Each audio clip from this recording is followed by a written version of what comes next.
Assalamualaikum warahmatullahi wabarakatuh. Perkenalkan, nama saya Dewi Ratnaswari dari kelas PAI 4B. Nah, jadi di sini saya akan menjelaskan sebuah hadis tentang kepemimpinan perempuan dalam rangka memenuhi tugas ujian tengah semester mata kuliah hadis tarbawi. Saya menggunakan media yaitu berupa PPT agar memudahkan audiens untuk mengetahui hadisnya, penjelasan, serta arti dari hadis tersebut. Langsung aja kita mulai.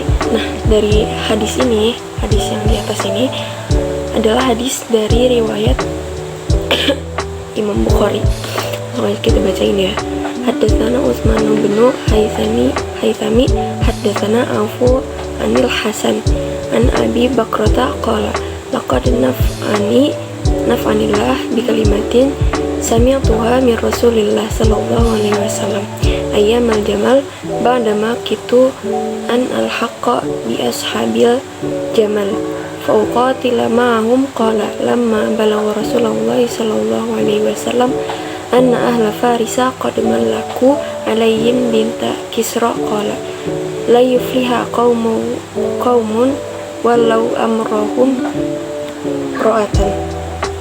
Artinya, dari Utsman bin Affan, dari Auf, ada dari Hasan, dari Abi Bakrah berkata, Allah memberikan manfaat kepadaku dengan sebuah kalimat yang kudengar dari Rasulullah SAW pada hari menjelang perang Jamal, setelah aku hampir membenarkan mereka Ashabul Jamal dan berperang bersama mereka. Ketika sampai kabar pada Rasulullah SAW bahwa bangsa Persia mengangkat putri Kisra sebagai pemimpin, beliau bersabda, tidak akan beruntung suatu kaum yang menyerahkan urusan mereka pada wanita. Hadis riwayat Al-Bukhari. Nah, jadi ada perbedaan pendapat dari hadis tersebut. Nah, yang pertama, jadi para peneliti hadis ini menjelaskan peristiwa apa yang akhirnya mendorong Nabi Muhammad Rasulullah SAW ini mengatakan hal tersebut. Nah, jadi ceritanya seperti ini. Jadi ada seorang raja di sebuah negeri namanya negeri Kisra. Jadi negeri Kisra-nya ada di sebuah negeri bernama negeri Persia. Nah, raja ini terbunuh. Nah, ternyata terbunuhnya ini setelah diselidiki dibunuh oleh anak laki-lakinya gitu. Jadi setelah pembunuhan tersebut, negeri ini tuh dilanda konflik yang cukup lama, dan akhirnya setelah berdiskusi, menteri-menteri itu akhirnya setuju untuk mengangkat anak perempuan raja tersebut yang sudah meninggal untuk melanjutkan tahta ayahnya gitu. Tetapi akhirnya anak ini tidak berhasil dalam memimpin kerajaan tersebut. Ada yang mengatakan kalau memang perempuan ini tidak mampu dalam memimpin sebuah negeri. Tapi ada juga yang mengatakan kalau negeri Kisra ini menyobek surat dakwahnya Nabi Muhammad, dan akhirnya membuat konflik di istana, dan akhirnya terpaksa nih mengangkat anak perempuan raja ini untuk menjadi penerusnya gitu. Dan doa Nabi pun terkabul tentang kemundurannya kerajaan tersebut gitu. Sedangkan pendapat lainnya dalam Umdatul Qari Syarh Sahih Al-Bukhari, Syekh Muhammad Al-Ainin mengutip banyak pendapat ulama mengenai hadis tersebut. Jadi katanya perempuan tidak bisa menjadi qadli atau hakim, meskipun ada beberapa mazhab Malikiyah yang mengizinkannya.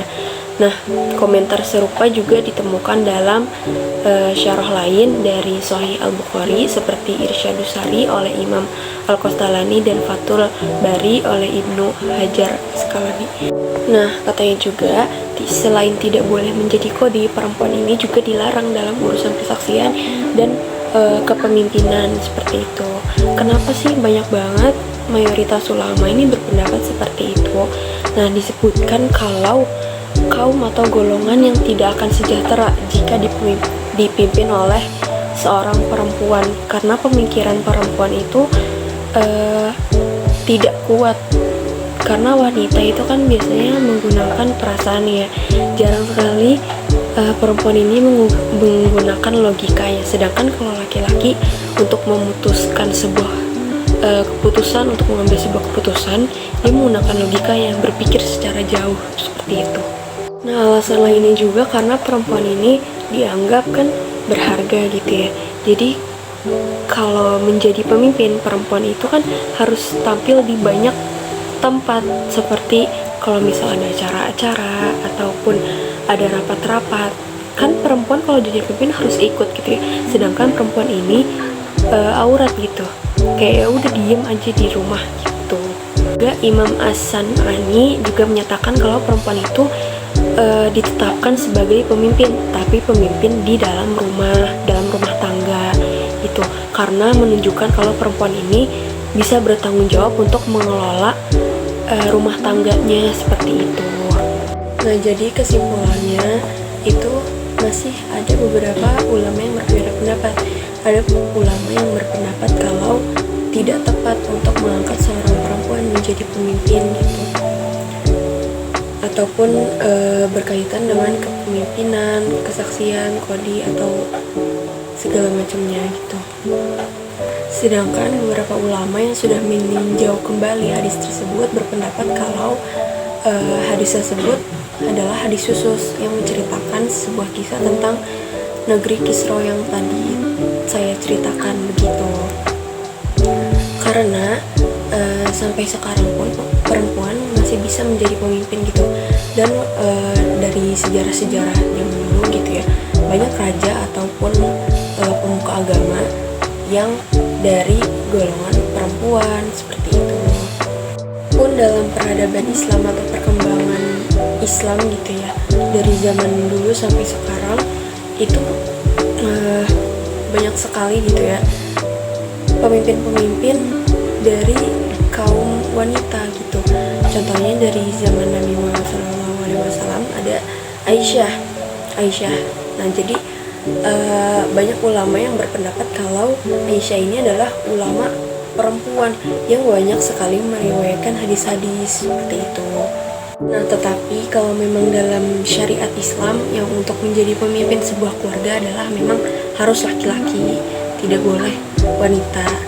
Tapi ada juga yang berpendapat kalau bagaimana kalau memang single parent gitu, single mother.